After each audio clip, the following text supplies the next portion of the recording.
मेरे सामने आई है। एक बार दर्शकों को तस्वीरें हम दिखा रहे हैं। ये देखिए, राम परिसर में, मंदिर परिसर में प्रधानमंत्री नरेंद्र मोदी पहुंच गए हैं और ऋषि मुनियों के वो दर्शन कर रहे हैं।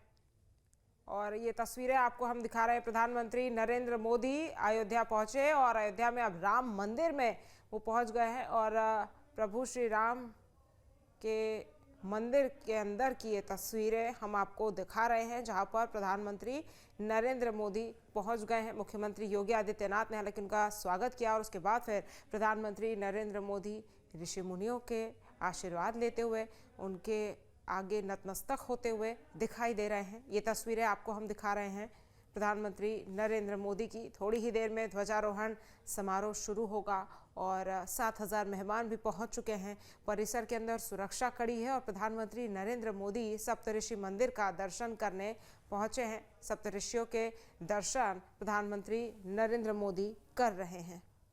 तो सप्तऋषि मंदिर प्रधानमंत्री नरेंद्र मोदी पहुंचे हैं, जहां पर वो सप्तऋषियों के दर्शन कर रहे हैं। तस्वीरें आपको दिखा रहे हैं जहां पर सप्तऋषियों के दर्शन करते हुए आप प्रधानमंत्री नरेंद्र मोदी को देख पा रहे हैं। और देखिए, पूरे राम मंदिर के अंदर के परिसर रेड कारपेट या फूल हर तरफ से सजा हुआ है और बेहद ही सुंदर मंदिर दिखाई दे रहा है और एक अद्भुत नज़ारा आप यहाँ पर देख सकते हैं। प्रधानमंत्री नरेंद्र मोदी हालांकि अभी सप्तऋषि मंदिर के दर्शन कर रहे हैं, तमाम ऋषियों के दर्शन वो कर रहे हैं और शेष अवतार मंदिर में भी प्रधानमंत्री पूजन करेंगे।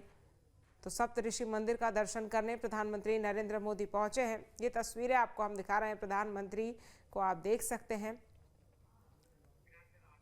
और अविनाश हमारे संवाददाता लगातार हमारे साथ बने हुए हैं। अविनाश, सप्तऋषियों के दर्शन प्रधानमंत्री नरेंद्र मोदी ने किए हैं, लेकिन अविनाश यहाँ पर एक बात जो थोड़ी अलग और अच्छी लग रही है देखने में, प्रधानमंत्री नरेंद्र मोदी के वेशभूषा, कपड़े पूरे व्हाइट प्रधानमंत्री नरेंद्र मोदी ने पहने हैं। और व्हाइट कलर इसीलिए मैं इस पर जोर दे रही हूं क्योंकि व्हाइट कलर शांति का प्रतीक है। कहीं ना कहीं शांति का संदेश भी अपने कपड़ों के जरिए, कलर सिलेक्शन के जरिए प्रधानमंत्री यहां पर देते हुए दिखाई दे रहे हैं। अविनाश,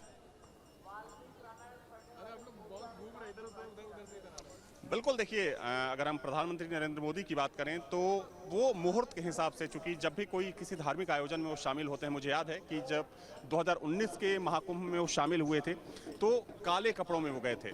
तो एक चूंकि शास्त्रों और पुराणों के हिसाब से वो चूंकि वस्त्र धारण करते हैं, तो अगर आज की बात करें तो आज एक बहुत बड़ा दिन है। चूंकि राम मंदिर के ध्वजारोहण का दिन है, तो जाहिर सी बात है कि वो उन्होंने अपने आचार्यों से इस पर मशवरा किया होगा कि आज के दिन किस रंग का कपड़ा पहनना चाहिए। तो सफ़ेद रंग का कपड़ा चूंकि शांति का प्रतीक माना जाता है और अगर अयोध्या से शांति का संदेश जाएगा तो जाहिर सी बात है कि पूरी दुनिया में ये संदेश कायम होगा।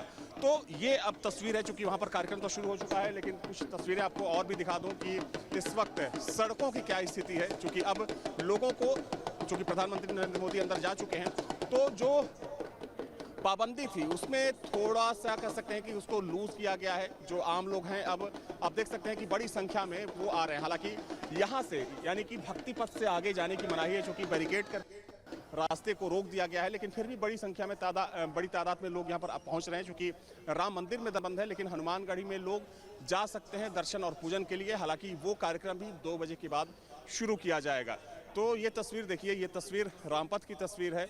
और कल, चूँकि कल की बात करें तो कल यहाँ पर पैर रखने की जगह नहीं होगी, क्योंकि जो श्रद्धालु, जो लोग यहाँ पर आकर ठहरे हैं अलग अलग धर्मशालाओं में, होटलों में, या जो आसपास के लोग हैं, वो बड़ी तादाद में यहाँ पर पहुँचेंगे हनुमानगढ़ दर्शन के लिए, राम मंदिर में दर्शन के लिए। जाहिर सी बात है कि जो प्रशासनिक तैयारी है वो भी काफ़ी पुख्ता हो, क्योंकि मुझे याद है कि प्राण प्रतिष्ठा के अगले दिन सुबह 3 बजे से लोगों की लाइन लग गई थी राम मंदिर के बाहर और प्रशासन के पसीने छूट गए थे। क्योंकि उस दिन वहाँ पर थोड़ी सी भगदड़ की भी स्थिति हुई थी। तो इस बार प्रशासन अपनी तरफ से पूरी तरीके से सतर्क है कि कल जब आम लोगों के लिए राम मंदिर का द्वार खोला जाएगा तो किस तरीके से क्राउड को कंट्रोल करना है, किस तरीके से भीड़ को कंट्रोल करना है, वो अपने आप में चुनौती होगी। तो पहले से ही जो तमाम पुलिस फोर्स के लोग हैं, जो जवान हैं, उनको तैनात किया गया है। कुछ और भी लोग हैं श्रद्धालु मेरे साथ, उनसे बातचीत करने की मैं कोशिश करता हूँ कि आखिर वो क्या कहना चाहेंगे। भाई साहब, कहाँ से आए आप लोग?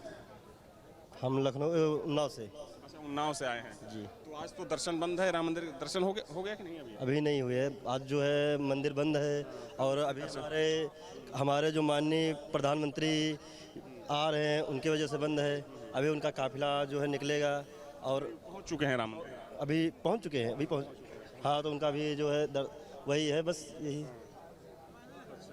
आप सभी लोग उन्नाव से के रहने वाले हैं? जी रहने वाले सभी साथ में, सभी लोग ग्रुप अच्छा, ये हमारा। बताइए कि पहले आए थे कभी अयोध्या की पहली बार आ रहे हैं? नहीं, दोबारा आए हुए हैं। कितने साल पहले आए? अभी 6 महीने पहले आए थे। हाँ हाँ, 9वीं को आए थे जी। कैसा लगता है जब आप आते हैं अयोध्या में? आते हैं ऐसा महसूस होता है कि जैसे साथ साथ हमारे प्रभु श्री राम जी यहाँ पे विराजमान हैं।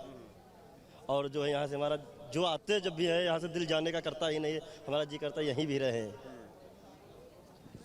आप महाराज कहाँ गए? जी, अयोध्या में ही हम पढ़ते हैं। अच्छा, आप पढ़ाई करते हैं शास्त्र की, कहाँ किस छावनी में? हम पढ़ते हैं बाल मुकुंद संस्कृत विद्यालय में बालमुकुंद से? के पास में है, 9th में। अच्छा, 9th में। जी मंत्र वगैरह जी जी सुनाएंगे? जी। हरि ओम स्वस्ति न इंद्रो वृद्धश्रवा स्वस्ति न पूर्वा विश्ववेदा स्वस्ति नस्तारिक्षो अरिष्टनेमि स्वस्ति नो बृहस्पतिर्दधातु पृखदस्वा मारुतः प्रश्निमातरा सुभञ्जवानो विदथे खुजगमया अग्निजिह्वा मानवा सूरचक्षासो विश्वे नो देवा आवासा गामन्या भद्रं कर्णेभिः श्रेणुयाम देवा भद्रं पश्येमक्षाविजतराः स्थिरैरङ्गैस्तुष्टुवा गुंसस्तानुभिवर्षे महि देवाहितं जदायुः सातमिन्नु शरदो देवा जतरा नशकरा जरसन्तनु नाम पुत्रसो जतरा पितरो भवन्ति मानो